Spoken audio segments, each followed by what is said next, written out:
जय श्री राधे कृष्णा। दोस्तों इस वीडियो में हम बात करेंगे कि जो लोग ज्यादा पूजा पाठ करते हैं वह ज्यादा दुखी क्यों रहता है। आइए जानते हैं इस बारे में पूरी जानकारी। जानने के लिए बने रहिए हमारे साथ। वीडियो में लास्ट तक बहुत ज्ञान मिलने वाला है। आपके मन में कोई भी प्रश्न हो तो नीचे कमेंट बॉक्स में कमेंट करना ना भूले। चलिए शुरू करते हैं।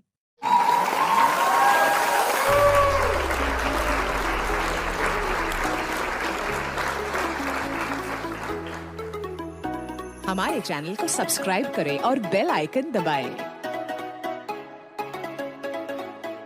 हमें मिलने वाले सुख या दुख का कारण भगवान नहीं अपितु हम ही हैं।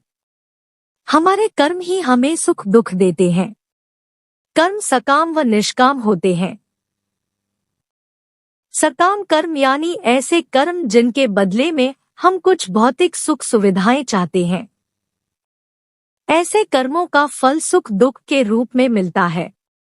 निष्काम कर्म वह है जिनके बदले हम केवल भगवान को प्राप्त करना चाहते हैं। ऐसे कर्मों का फल भगवान प्राप्ति के रूप में मिलता है। अब बात आती है कि ज्यादा पूजा पाठ करने वाले ही दुखी क्यों रहते हैं। इसका सीधा सा उत्तर यह है कि ज्यादा पूजा पाठ करने वाला भक्ति के स्वरूप को नहीं समझने के कारण पूजा पाठ तो करता है, लेकिन वह अनजाने में सकाम पूजा ही करता है, जिसका फल उसे सुख दुख के रूप में ही मिलता है। ज्यादा पूजा पाठ करने वाला बेशक ज्यादा पूजा पाठ या भक्ति करता हुआ नजर आता है, लेकिन वह कर्मकांड को ठीक से नहीं करना जानता है। ऐसे में गलती पर गलती करता जाता है। बेशक वह कहता है कि वह कुआं खोदने की बात करता है, लेकिन असल में वह खाई ही खोद रहा होता है। वह यह तो कहता है कि वह बहुत सारी दुनिया भर की पूजा पाठ या मेहनत कर रहा है, लेकिन असल में तो वह अपनी मेहनत बेकार ही कर रहा होता है। बेशक ऐसा करने में उसका सारा परिश्रम निष्फल चला जाता है। तो एक बात तो यह हुई कि सकाम कर्मों का फल सुख या दुख के रूप में मिलता है। हो सकता है कि उसके पूर्व कर्मों की वजह से उसकी जिंदगी में दुख बहुत लिखे हों और पूजा पाठ से बेशक कम हुए हों, लेकिन फिर भी आप यही सोच रहे हो कि भगवान हमें इतनी पूजा पाठ के बाद भी दुख ही दे रहे हों। और दूसरी बात यह है कि आप गलत तरीके से या बिना विधि विधान के जाने ही पूजा पाठ कर रहे हो। आप बेशक अत्यधिक पूजा पाठ कर रहे हो, लेकिन उनका प्रभाव उल्टा या निष्फल हो रहा हो। लगता है यहाँ तक आपको सब समझ आ गया होगा। अब एक पहलू और है पूजा पाठ करने वालों को ज्यादा दुख मिलने के पीछे, और यह लागू होता है केवल उस पर जो सही मायने में भक्त है। यह पहलू ही विशेष है, इसलिए इसके लिए आप एक बार फिर से यह जान लीजिए कि भक्ति क्या है और भक्त कौन है। संध्या वंदन योग ध्यान तंत्र ज्ञान कर्म के जैसे ही भक्ति भी मुक्ति का ही एक मार्ग है। भक्ति भी कई प्रकार की होती है। इसमें सुवर्ण भजन कीर्तन नाम जपस्मरण मंत्र जप अर्चन वंदन दास्य सख्य पूजा आरती प्रार्थना सत्संग आदि शामिल है। इसे नवधा भक्ति कहते हैं। अब आपको बताती हूँ भगवद गीता में उल्लेखित 4 तरह के भक्तों के बारे में। नंबर 1, नवधा भक्ति क्या है, आइए शॉर्टकट में समझते हैं। श्रवणम कीर्तनम विष्णु स्मरणम पादसेवन अर्चना वंदनम दास्यम सख्यमात्मनिवेदन। अब बात करते हैं 4 प्रकार के भक्तों के बारे में।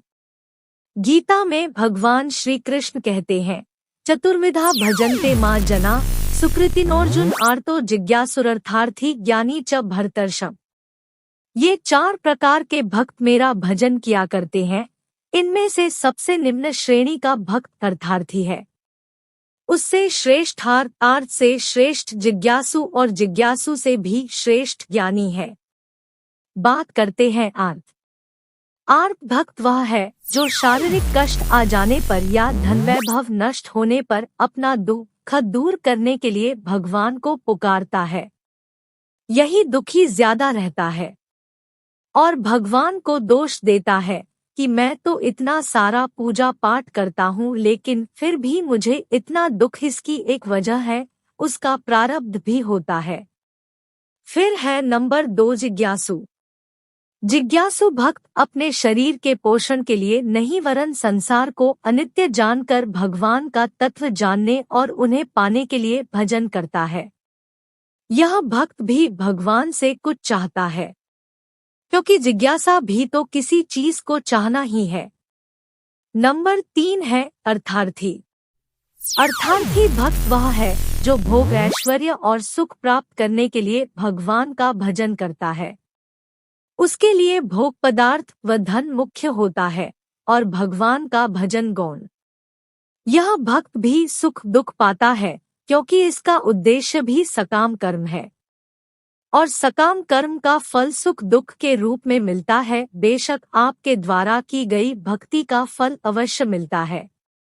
4 नंबर है ज्ञानी। अर्थार्थी और जिज्ञासु तो सकाम भक्त है, परंतु ज्ञानी भक्त सदैव निष्काम होता है। ज्ञानी भक्त भगवान को छोड़कर और कुछ नहीं चाहता है, इसलिए भगवान ने ज्ञानी को अपनी आत्मा कहा है। और एक बात अच्छे से ध्यान रखिए, यही भक्त केवल शुद्ध भक्त की श्रेणी में आता है। ज्ञानी भक्त के योगक्षेम का वहन भगवान स्वयं करते हैं। कौन सा भक्त है संसार में सर्वश्रेष्ठ? तेषा ज्ञानी नित्ययुक्त एक भक्तिर्विशिष्यते। प्रियो हि ज्ञानिनोत्यर्थमहं सच मम प्रिय। अर्थात इनमें से जो परम ज्ञानी है और शुद्ध भक्ति में लगा रहता है वह सर्वश्रेष्ठ है, क्योंकि मैं उसे अत्यंत प्रिय हूँ और वह मुझे प्रिय है। इन 4 वर्गों में से जो भक्त ज्ञानी है और साथ ही भक्ति में लगा रहता है वह सर्वश्रेष्ठ है। और ऐसे भक्त के लिए ही भगवान ने कहा है कि अनन्याश्चिन्तयन्तो मां ये जना पर्युपास्ते तेषां नित्याभियुक्तानां योगक्षेमं वहाम्यहम्। अर्थात भगवान श्री कृष्ण अर्जुन से कहते हैं, यहाँ अर्जुन का मतलब आप सब ही हैं जो जीवन के संग्राम के मध्य फंसे हुए हैं। अर्जुन अनन्य भाव से मेरा चिंतन करते हुए जो भक्तजन मेरी उपासना करते हैं उन नित्ययुक्त पुरुषों का योगक्षेम में वहन करता हूँ। आदिगुरु श्री शंकराचार्य जी का मत है कि अप्राप्त वस्तु को प्राप्त करना योग और प्राप्त वस्तु का रक्षण करना क्षेम कहलाता है। हमारे जीवन का संघर्ष भी तो प्राय 2 भागों में विभाजित ही रहता है कि हमारी सारी भागदौड़ अप्राप्त की प्राप्ति के लिए ही होती रहती है और हम चिंतित रहते हैं उस सबके रक्षण के लिए जो हमारे पास है। वस्तुतः हमारा कोई भी कार्य तभी यशस्वी हो सकता है जब हम अनन्याश्चिन्तयन्तो अर्थात संकल्प के विषय में निरंतर सोचते रहें। हमारा चिंतन पल भर को भी बाधित न हो। पर्युपासन यानी कि अच्छी तरह एवं उपासन सर्वस्व समर्पण अर्थात एक निश्चित लक्ष्य के लिए हर संभव प्रयास और नित्ययुक्ता अर्थात आत्मसंयम। इस तरह जब संकल्प का सातत्य, सर्वस्व समर्पण और आत्मसंयम ये 3 कुंजियां हमारे हाथ लगती है तो भाग्य का ताला स्वयं ही खुल जाता है। अर्थात योगक्षेम का भार स्वयं भगवान वहन किया करते हैं। यही शाश्वत सत्य है। अब इसको बिल्कुल सरल भाषा में समझ लीजिए। भगवान कहते हैं कि जो परम ज्ञानी भक्त हैं और जो अनन्य भाव से मेरी उपासना करते हैं उनकी जो जरूरतें हैं वह सब वो अपने आप पूरी करते हैं और जो आपके पास है उसकी रक्षा का भार भी स्वयं भगवान अपने कंधों पर लेते हैं। यह ठीक उसी तरह है जैसे एक छोटे बच्चे के खानपान, रहन सहन आदि की सारी जिम्मेदारी माता अपने सर पर लेती है। बच्चे को इस विषय में चिंता करने की जरूरत नहीं होती है। माता इस विषय में स्वयं चिंता करती है। अगर हम ऐसे अनन्य भक्त बन जाते हैं तब आप यह नहीं कह सकेंगे कि हम तो इतनी सारी पूजा पाठ करते हैं फिर भी इतने दुखी क्यों हैं। एक बात और भी है, कई बार भक्त पर भगवान की विशेष कृपा होती है जिसके फलस्वरूप भगवान प्रयास करते हैं कि आपके प्रारब्ध का फल इसी जन्म में या एक ही बार में कट जाए।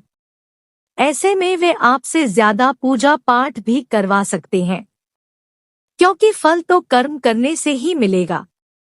ऐसे में आपको इसे दूसरे दृष्टिकोण से समझना होगा। इसे आप भगवान की कृपा ही समझिए। कई बार जीवन के अंत में या मृत्यु के समय आपको भगवान अत्यधिक कष्ट भी दे सकते हैं। असल में वो कष्ट तो आपके कर्मों के ही होते हैं, लेकिन उन कष्टों को भगवान इस तरह से व्यवस्थित कर देते हैं कि अंत समय कष्टों की वजह से केवल भगवान का नाम ही याद रहे, ना कि किसी सगे संबंधी या भौतिक विषय वस्तु का। और मृत्यु के समय हमारा जो भाव होता है हम उसी को प्राप्त करते हैं। ऐसे में भगवान की याद बनी रहने से ईश्वर आपके लिए भगवन धाम का रास्ता खोल देते हैं। तो ऐसे में यह न कहे कि भगवान ने उन्हें इतने कष्ट दिए, वो तो इतनी पूजा पाठ करते थे। तो साथियों, यह थी कुछ ज्ञान की बातें। अगर पसंद आई है तो इस वीडियो को लाइक करना ना भूलिए, अपने साथियों में शेयर करना ना भूले, और चैनल पर पहली बार देख रहे हो तो सरवन वॉइस को सब्सक्राइब करके बेल आइकन को प्रेस करें, ताकि आने वाले वीडियोस की नोटिफिकेशन सबसे पहले आप तक पहुंचेंगी। जुड़े रहिए सनातन धर्म की बातों से। जय श्री राम, जय राधे राधे।